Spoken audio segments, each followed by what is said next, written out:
Hi friends, welcome to another episode of Logic and Layers. Maybe this is the most expected video of this month. People doing it. So why it is? This is the budget video, budget 2026. நம்ம government of India வந்து இந்த வருஷத்துக்கான union budget announce பண்ணியிருக்காங்க. நம்ம இந்த வீடியோவில் என்ன பார்க்க போகிறோம்னா அந்த பட்ஜெட் வந்து யாருக்கான பட்ஜெட் அண்டு யாருக்கு இல்லாத பட்ஜெட் அண்டு மார்க்கெட்ஸ் எப்படி அதுக்கு மூவ் ஆகிருக்கு, ஏன் அப்படி மூவ் ஆகிருக்கு, எதனால் அப்படிங்கிறதையும் நம்ம தெளிவாக பார்க்கலாம். So let's get started.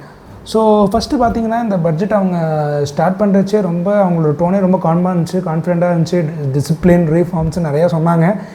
And ஆனால் அதுக்கேற்ற மாதிரி பார்த்தீங்கன்னா நீங்கள் நிஃப்டியை பார்த்தீங்கன்னா இன்றைக்கி வந்து நிஃப்டி வந்து 2.43% வந்து டவுன் ஆகி 200 டெமாக்கும் கீழே க்ளோஸ் ஆகிருக்கு. நம்ம லாஸ்ட் மார்க்கெட் ரீகப் வீடியோவில் பார்த்துருந்தீங்கன்னா நம்ம சொல்லியிருப்போம் நிஃப்டி வந்து ட்ரேடிங் அட் 200 டெமா அப்படிங்கிறது. அந்த 200 டெமா வந்து எவ்வளோ கிரிட்டிக்கலான சப்போர்ட் லெவல், அதுக்கும் கீழே அந்த ப்ரைஸ் போச்சுன்னா வந்து மேபி நம்ம ஃபர்தர் டவுன்ஸே நம்ம பார்க்கலாம் அப்படிங்கிற மாதிரி நம்ம சொல்லியிருந்திருப்போம் அந்த வீடியோவில்.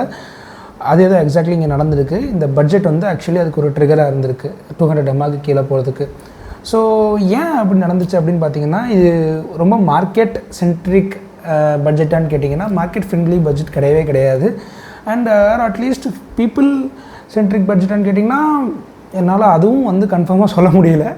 பிகாஸ் வந்து உங்களுக்கு இம்பேக்ட் இருக்கிற மாதிரி எந்த பீப்புளுக்கு வந்து ஒரு ஆவரேஜ் ஹவுஸ் ஹோல்டில் வந்து அவங்களோட இன்கம்மை இம்பேக்ட் பண்ணுற மாதிரி எந்த ஒரு இதுவும் வந்து உங்களுக்கு இதில் பெருசாக அவங்க அனௌன்ஸ் பண்ணலை.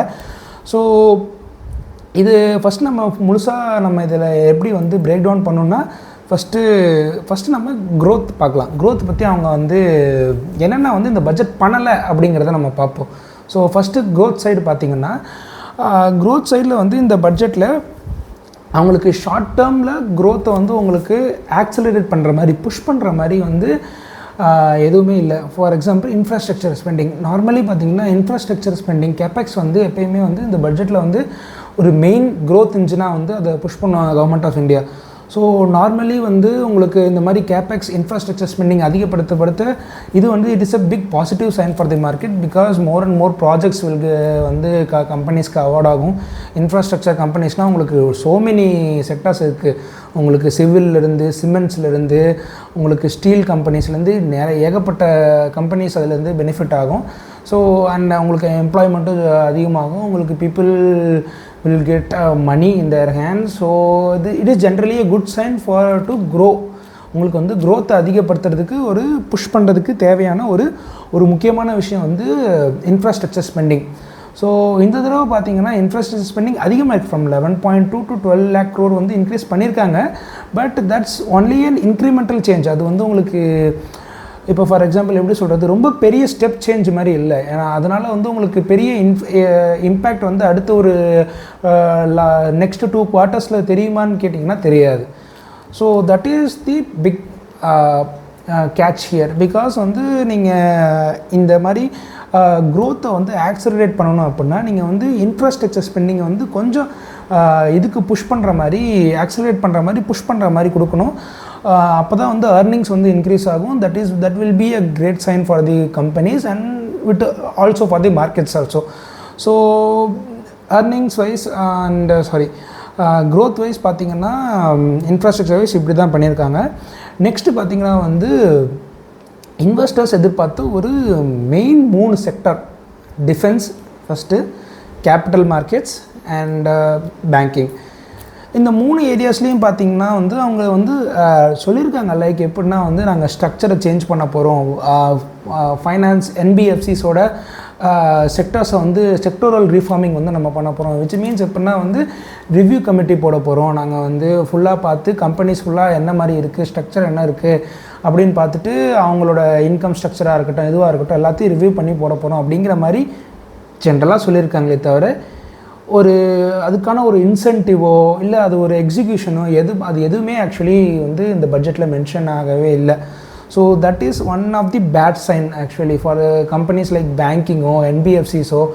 நீங்கள் வந்து ஏதாவது ஒன்று ஆக்சுவலி வந்து அவங்களோட இன்கம்மை இன்க்ரீஸ் பண்ணுற மாதிரியோ ஆர் வந்து உங்களுக்கு நெக்ஸ்ட்டு குவார்ட்டரில் வந்து அவங்களோட ஏர்னிங்ஸ் வந்து டெவலப் ஆகிற மாதிரி ஏதாவது ஒன்று நீங்கள் சொல்லியிருக்கணும். பட் ஆனால் அவங்க சொன்னது வந்து அது எப்படி இருக்குன்னா உங்களுக்கு வந்து they have an intention to build a company, but வந்து they are putting a foundation மாதிரின்னு வச்சுக்கோங்களேன். ஒரு ஸ்ட்ரக்சரல் சேஞ்ச், ஒரு பேஸை வந்து க்ரியேட் பண்ண ட்ரை பண்ணுறாங்க. பட் ஆனால் உங்களுக்கு இம்பேக்ட்ஃபுல்லாக எந்த ஒரு சேஞ்சும் வந்து இந்த கம்பெனிஸ்க்கு வந்து கேபிட்டல் மார்க்கெட்ஸ்லேயும் சரி, டிஃபென்சஸ்லேயும் சரி, பேங்கிங்லேயும் சரி, இது எதுக்குமே வந்து அவங்க அனௌன்ஸ் பண்ணல. This is also one of the negative sign. நிறைய பேங்கிங் செக்டரும் விழுந்திருக்கு, இன்றைக்கி அடி வாங்கியிருக்கு நிறையா. அண்ட் இன்றைக்கி ஷேர் மார்க்கெட் இறங்குறதுக்கும் ஒன் ஆஃப் தி முக்கியமான காரணம் அது. நெக்ஸ்ட்டு பார்த்திங்கன்னா வந்து ஏன் இது வந்து ஆக்சுவலி முக்கியம் அப்படின்னா, உங்களுக்கு markets don't always price the intention. உங்களுக்கு எஸ் கரெக்ட் தான், லைக் நீங்கள் இன்டென்ஷன் வந்து உங்களுக்கு கவர்மெண்ட்டோட இன்டென்ஷன் வந்து கம்பெனிஸோட இதை அதிகப்படுத்துறது எல்லாத்துலேயும் அதிகமாக இருந்தால் market it will take that as a good சைன்னு சொல்லுவாங்க. But it doesn't always. So உங்களுக்கு வந்து கொஞ்சமாவது வந்து உங்களுக்கு இம்பேக்ட்ஃபுல்லாக இருக்கிற மாதிரி ஏதாவது ஒரு அவுட்லே வந்து தெரியணும். எந்த ஒரு எக்கனாமிக் அவுட்லேவும் இல்லாமல் ஜஸ்ட்டு வந்து இன்டென்ஷன்ஸை வந்து நீங்கள் சொல்கிறதுனால that will be taken as a ஒரு அன்சர்டைனான சைனாக இருக்குன்னு வச்சுக்கோங்களேன். உங்களால் சொல்லவும் முடியாது. Will it get increased or will it get decreased, உங்களால் எதுவுமே சொல்ல முடியாது, ஆன்சரே பண்ண முடியாது. ஸோ மார்க்கெட்டுக்கு வந்து அன்சர்டனிட்டிங்கிறதே பிடிக்காது. ஸோ ஒன்று நீங்கள் கொடுக்குறீங்கன்னா கொடுத்து இருக்குது அப்படிங்கிற மாதிரி தெரிஞ்சுட்டா it will go up, or நீங்கள் இல்லைன்னு சொன்னாலும் it will go down. And ரொம்ப அன்சர்டைனான கண்டிஷன் இருந்தாலுமே it will also go down. And இது வந்து இந்த ரெண்டு வந்து கொஞ்சம் முக்கியமான ரீசன்ஸ். அண்ட் ரொம்ப ரொம்ப முக்கியமான ரீசன் இது one of the biggest reason why market fell down today. Securities transaction tax, so எஸ்டிடின்னு சொல்லுவாங்க. ஸோ இந்த செக்யூரிட்டி டிரான்சாக்ஷன் டேக்ஸை வந்து ஃபியூச்சர்ஸ் ட்ரேடிங், அந்த ஃபியூச்சர்ஸ் அண்ட் ஆப்ஷன்ஸ்னு ஒரு ட்ரேடிங் சொல்லுவாங்க. It's more advanced stock market trading. So அந்த ஃபியூச்சர்ஸ் ட்ரேடிங்ஸோட சார்ஜஸ், இப்போ ஃபார் நார்மலி உங்களுக்கு எக்ஸாம்பிள் நீங்கள் ஒரு ஸ்டாக்கை வாங்குறீங்க விற்கிறீங்க அப்படின்னா அதுக்கு வந்து சார்ஜஸ் போடுவாங்க. ஸோ அந்த மாதிரி சார்ஜஸில் ஒன்று தான் வந்து சிம்பிளாக சொல்லணுன்னா அந்த மாதிரி சார்ஜஸ் தான் வந்து இந்த மாதிரி ஃபியூச்சர்ஸ் அண்ட் ஆப்ஷன்ஸ் ட்ரேடிங் பண்ணும்போது உங்களுக்கு போடுற டேக்ஸ் தான் வந்து சார்ஜ் தான் வந்து செக்யூரிட்டி டிரான்சாக்ஷன் டேக்ஸ். முன்னாடி அது வந்து 0.02% இருந்தது. அதுக்கப்புறம் இந்த வருஷம் பார்த்தீங்கன்னா 0.05%. நீங்கள் கேட்கலாம் கோகுல் என்னடா வெறும் 0.03% தான் சேஞ்ச் இருக்குது, இதில் என்ன உனக்கு பெருசாக ஆயிடப்போகுது அப்படின்னு. Yes, that is true for retail investors like us. But இப்போ நீங்கள் லார்ஜ் இன்ஸ்டிடியூஷன்ஸோ ஒரு வந்து ஹெச்என்ஐஸ், ஸோ ஹை நெட்வொர்த் இண்டிவிஜுவல்ஸோ பார்த்தீங்கன்னா அவங்களாம் க்ரோர் கணக்கில் ட்ரேட் பண்ணுவாங்க டெய்லியும். அவங்களுக்கு இது வந்து ப்ராஃபிட்டபிலிட்டியை வந்து இரோட் பண்ணுற ஒரு திங். உங்களுக்கு ஒரு சிம்பிளாக ஒரு எக்ஸாம்பிள் சொல்லணும் அப்படின்னா, ஃபார் எக்ஸாம்பிள் ஒரு ஹெச்என்ஐ இருக்காங்கன்னு வச்சுக்கோங்களேன், ஆர் ஒரு ட்ரேடிங் இன்ஸ்டிடியூஷன் இருக்குது. அவங்க ஒரு ட்ரேட் பண்ணுறாங்க, ஃபியூச்சர்ஸ் கான்ட்ராக்டில் ட்ரேட் பண்ணுறாங்க. ஒரு நாளைக்கு வந்து அவங்க வந்து ஒரு 10,000 ரூபாய்க்கான ஒரு ஃபியூச்சர்ஸ் ட்ரேடிங்கில் வந்து ட்ரேட் பண்ணுறாங்கன்னு வச்சுக்கோங்க. ஸோ அதில் வந்து அவங்களுக்கு இப்போ 0.02% அப்படின்னா வந்து உங்களுக்கு 2 lakhs வந்து செக்யூரிட்டி டிரான்சாக்ஷன் டேக்ஸ் வரும். ஆனால் இதுவே வந்து இப்போது பட்ஜெட் அனௌன்ஸ் பண்ண அப்புறம் அந்த இன்க்ரீஸ் ஆனதில் 5 lakhs each day per day வந்து உங்களுக்கு 10 crore ஃபியூச்சர்ஸ் அண்ட் கான்ட்ராக்ட்ஸ் ட்ரேடிங்க்கு 5 lakhs டிரான்சாக்ஷன் செக்யூரிட்டி டிரான்சாக்ஷன் டேக்ஸ்னால் ஜஸ்ட் இந்த ஃபார்ம் ஆஃப் எஸ்டிடி அவங்களுக்கு வந்து 3 lakhs வந்து எக்ஸ்ட்ரா காஸ்ட்டு பர் டே. நீங்கள் ஆவரேஜாக வந்து ஒரு மாதத்துக்கு வந்து ஒரு 15 to 20 days ட்ரேடிங் டேஸ் எடுத்துக்கிட்டிங்க அப்படின்னா அதுலேயே அவங்களுக்கு வந்து அரௌண்ட் ஒரு 45 to 60 lakhs rupees வந்து எக்ஸ்ட்ரா காஸ்ட்லேயே போயிடும். அதனால் வந்து உங்களுக்கு இப்போ it's not like you're spending for something in return. Like அவங்களோட ரிட்டர்னே இன்க்ரீஸ் பண்ண போகிறதில்ல, அவங்களோட ஃபியூச்சர்ஸ் ட்ரேடிங்கில் இருக்க ரிஸ்க்கையும் கம்மி பண்ண போகிறதில்ல. ஜஸ்ட்டு ஃபார் உங்களுக்கு டேக்ஸ் செக்யூரிட்டி டேக்ஸ் சார்ஜஸ் அதிகப்படுத்துறதுனால அவங்களுக்கு ப்ராஃபிட்டபிலிட்டி தான் கம்மியாகுமே தவிர அது அவங்களுக்கு நல்லதான நியூஸே கிடையாது. சரி, ஒய் திஸ் இஸ் இம்பார்ட்டண்ட் அப்படிங்கிற ஒரு கேள்வி உங்களுக்கு வரலாம். இதனால் ஏன் மார்க்கெட் குறையுதுன்னு கேட்கலாம் நீங்கள். ஏன் அப்படி குறையும் அப்படின்னா, நம்மளை மாதிரி ரீட்டைல் இன்வெஸ்டர்ஸ் இப்போ லாங் டேர்ம் இன்வெஸ்டர்ஸ்லாம் வாங்கி வச்சுருவோம், நம்ம டக்குன்னு விற்க மாட்டோம். ஸோ இப்போ நீங்கள் மார்க்கெட் வந்து ஃபங்க்ஷன் ஆனதுக்கு முக்கியமான காரணமே என்னென்னா வாங்குறவங்களும் இருக்கணும் விற்கிறவங்களும் இருக்கணும். இப்போது ஃபண்டமெண்டல் ஃபண்டமெண்டலி ஸ்ட்ராங் கம்பெனிஸை பார்க்குறவங்க ஜஸ்ட்டு வாங்கிட்டு மட்டுமே இருந்தாங்கன்னு வச்சுக்கோங்க, மார்க்கெட் வந்து மூவ் ஆகாது. செல்லர் ஃப்ரீஸ், பையர் ஃப்ரீஸ் அந்த மாதிரி சிச்சுவேஷன்ஸ்க்கு போகும். ஸோ அந்த மாதிரி டைமில் வந்து ட்ரேட் பண்ணுறவங்க தான் வந்து ஹை இம்பேக்ட் இருப்பாங்க மார்க்கெட்டில். எப்பயுமே வந்து நம்மளை மாதிரி கிடையாது, ஆர் அட்லீஸ்ட் என்ன மாதிரி கிடையாது. ஹை அமௌண்ட் ஆஃப் ட்ரேடிங்கில் இப்போ நான் சொன்னேன் இல்லையா, 10 crore 1 crore 5 crore அப்படின்னு சொல்லி க்ரோர்ஸ் கணக்கில், லேக்ஸ் கணக்கில் ட்ரேட் பண்ணுறவங்க டெய்லியும் வந்து மூவ் பண்ணிட்டே இருப்பாங்க. ஸோ அந்த மாதிரி மூவ்மெண்ட்டில் தான் மார்க்கெட் மூவ் ஆகிட்டே இருக்கும். லிக்விடிட்டிங்கிறது அந்த மாதிரி இடத்துலேருந்து தான் வரும். ஸோ இப்போது நீங்கள் இந்த மாதிரி அனௌன்ஸ் பண்ணிங்கன்னா மார்க்கெட்டில் ஆல்ரெடி வந்து உங்களுக்கு லாஸ்ட் இயரே வந்து எல்டிசிஜி எஸ்டிஜிஜி ரெண்டுத்தையும் அதிகப்படுத்திட்டாங்க. அதுவே ஒரு bad sign for the market. நான் ஆக்சுவலி அட்லீஸ்ட் இந்த வருஷம் எதையாவது குறைப்பாங்க ஆர் எஸ்டிடி வந்து ரிமூவ் பண்ணுவாங்க அந்த மாதிரி எதாவது இருக்கும்னு நினச்சா இவங்க இருக்கிற எஸ்டிடி டபுள் பண்ணிட்டாங்க. ஸோ இப்போ ஃபியூச்சர்ஸ்க்கான இந்த 0.2லேருந்து 0.02லேருந்து 0.05 சொல்லிட்டாங்க. So that is not a good sign for the market and it is exactly the reason why market fell drastically today. ஏன்னா நான் செக் பண்ணிட்டே தான் இருந்தேன். நான் நியூஸில் இது பட்ஜெட் வீடியோ பார்த்துட்டே நான் நிஃப்டியும் ட்ராக் பண்ணிட்டே இருந்தேன். பட் அந்த செக்யூரிட்டி ட்ரான்சாக்ஷன் டேக்ஸ் பற்றி சொல்கிறதுக்கு முன்னாடி வரைக்கும் இட் வாஸ் அன்சர்டன். அது மார்க்கெட் பெருசாக ஏறவும் இல்லை இறங்கவும் இல்லை, ஒரு மாதிரி டோஜி கேண்டலில் தான் இருந்தது. After the announcement of the increase in the STT tax it will fell down like anything. நல்லா போயிடுச்சு கீழே உங்களுக்கு. அது மட்டும் இல்லாமல் நிஃப்டி போனதும் இல்லாமல் எடுத்து எல்லா கேபிட்டல் மார்க்கெட்ஸ் ஸ்டாக்ஸு அண்ட் சரி and most of the Nifty stocks வந்து இன்றைக்கி அடி வாங்கிடுச்சு. So this is actually one of the biggest reason why Nifty fell today. So உங்களுக்கு ரிட்டர்ன்ஸும் இம்ப்ரூவ் ஆக போகிறதில்ல, ப்ராஃபிட்டபிலிட்டியும் கம்மியாகுது, லிக்விடிட்டியும் இல்லை அப்படின்னா all of the signs are bad for the markets and that is why இன்றைக்கி வந்து மார்க்கெட் வந்து விழுந்திருக்கு. அண்டு நீங்கள் கேட்கலாம் இப்போது Gokul, okay this is bad for the market, நீ ஃபஸ்ட்டு சொன்னப்போ இது பீப்புள் சென்ட்ரிக் பட்ஜெட்டும் இல்லை அப்படிங்கிற மாதிரி சொன்னீங்க, அது ஏன் அப்படின்னு கேட்கலாம். த ரீசன் இஸ் இப்போது நீங்கள் பீப்புள் சென்ட்ரிக் விஷயங்கள் இருக்குது, பட் அதெல்லாம் எப்படி இருக்குன்னா வந்து upskilling and services and tourism, agriculture, MSMEs இந்த மாதிரி தான் இருக்கே தவிர உங்களுக்கு வந்து இப்போ நார்மல் ஒரு காமன் பீப்புளோட டிஸ்போசபிள் இன்கம்மை ஹை பண்ணுற மாதிரி எந்த ஒரு விஷயமும் இல்லை. ஃபார் எக்ஸாம்பிள் வந்து உங்களுக்கு டிரெக்ட் டேக்ஸில் எந்த ஒரு சேஞ்சும் கிடையாது. அது உங்களுக்கு ஆல்ரெடி நான் லாஸ்ட் இயர் தான் வந்து டேக்ஸ் நல்லா கம்மி பண்ணாங்க. பட் அதே இது இந்த வருஷம் இருக்குமான்னு கேட்டிங்களா, நான் எக்ஸ்பெக்ட் பண்ணலை அதை. But I expected something else will be there அதனால் நமக்கு நார்மல் பீப்புளுக்கு வந்து இட் வில் பி பெனிஃபிஷியல்னு. பட் ஆனால் உங்களுக்கு ஒரு ஆவரேஜ் ஹவுஸ் ஹோல்டு இன்கமோட லெவலை இன்க்ரீஸ் பண்ணுறதுக்கோ அவங்களோட டிஸ்போசபிள் இன்கம்மை இன்க்ரீஸ் பண்ணுறதுக்கோ எந்த விதமான ஒரு பிளான்ஸும் இல்லை, ப்ளஸ் எந்த விதமான ஒரு ஆக்ஷன்ஸும் அவங்க இல்லை. சிம்பிளாக சொல்லணுன்னா லைக் பட் இவங்க வந்து கவர்மெண்ட் ஆஃப் இந்தியா பேஷண்ட்டாக இருங்க, வெயிட் பண்ணுங்கள், எல்லாமே நல்லா தான் நடக்கும் அப்படின்னு சொல்கிற மாதிரி தான் இருந்துச்சு. எல்லாமே பார்த்திங்கன்னா இது எல்லாமே வந்து உங்களுக்கு நார்மலி இப்போது இதுலேயும் பார்த்திங்கன்னா உங்களுக்கு ஃபைலிங், ஐடிஆர் ஃபைலிங்கை வந்து ஸ்ட்ரக்சர் நல்லா ஈஸியாக நீங்கள் ஃபைல் பண்ண ஈஸியாக இருக்கிற மாதிரி எல்லாமே அந்த மாதிரி ஒரு சில விஷயங்கள் தான் இருக்குது. உங்களுக்கு டேக்ஸ் கம்மி பண்ணுற மாதிரி எதுவும் இல்லை. போன வருஷம் இருந்த அதே ஸ்லாப் தான் கண்டினியூ ஆக போகுது.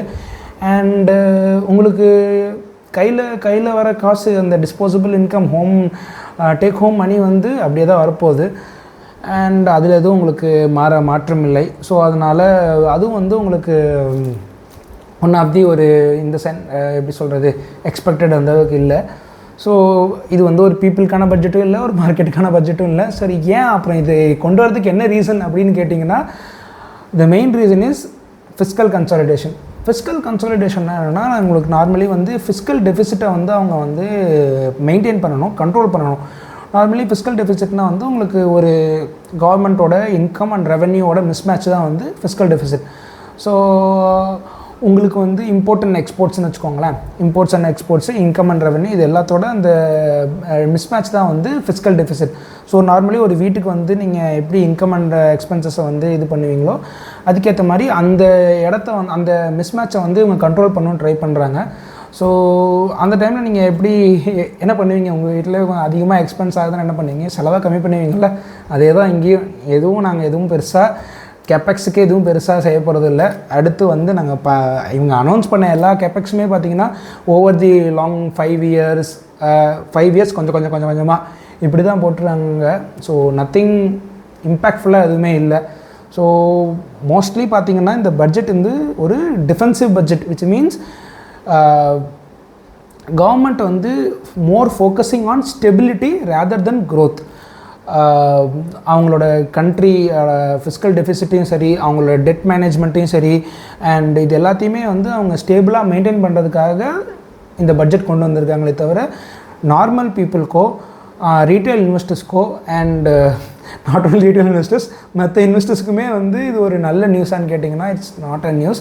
Because the next year whole year எனக்கு தெரிஞ்சு லாஸ்ட் இயர் மாதிரியே பார்த்திங்கன்னா ஓரளவுக்கு கன்சாலிடேஷன் தான் இருக்கும். உங்களுக்கு பெருசாக வந்து எனக்கு தெரிஞ்சு மார்க்கெட் மூவ் ஆக சான்ஸ் இல்லை. இருக்குது கொஞ்சம் செக்டர் சொல்லியிருக்காங்க, textile, pharma and some other hospitalization sectors இதெல்லாம் சொல்லியிருக்காங்க. But will see it how much impact it will create. Because ஏன்னா வந்து உங்களுக்கு நிஃப்டியில் உங்களுக்கு மோஸ்ட்லி ஹையஸ்ட் இம்பேக்ட் இருக்கிறதே வந்து ஃபினான்ஷியல் சர்வீசஸ் தான். ஸோ அதுக்கும் உங்களுக்கு பெரிய நியூஸ் இல்லை. So markets will be boring this year என்ன கேட்டிங்கன்னா. கோல்டும் வந்து gold maybe we can track because we need, but for the long term investors if you ask me you can just do SIP and each month by month நீங்கள் in SIP போடுங்க.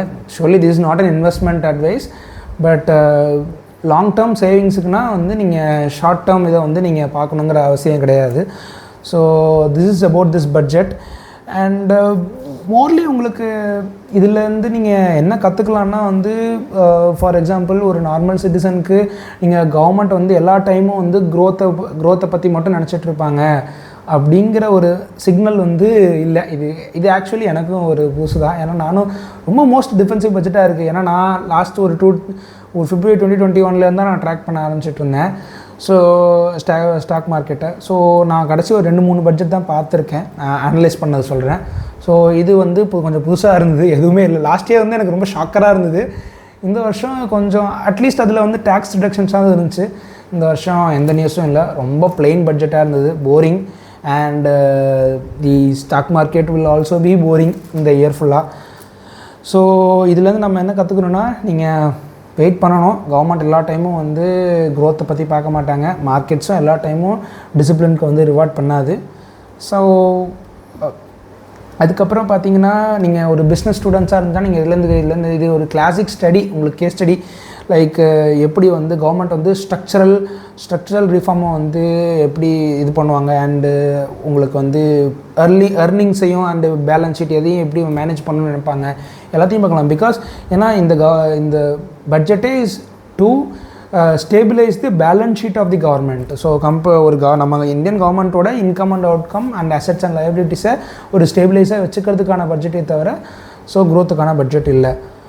So இதுதான் இந்த மார்க்கெட்ஸோட budget 2026 summary. So hope நீங்கள் எல்லோரும் புதுசாக தான் கற்றுருப்பீங்க நம்புகிறேன். இந்த வீடியோ உங்களுக்கு பிடிச்சதுன்னா பாருங்கள், பார்த்துட்டு உங்களுக்கு யாருக்கா ஷேர் பண்ணணுன்னா ஷேர் பண்ணுங்கள். இதே மாதிரி அடுத்தடுத்த வீடியோஸ் நம்ம போடுவோம். Thank you very much.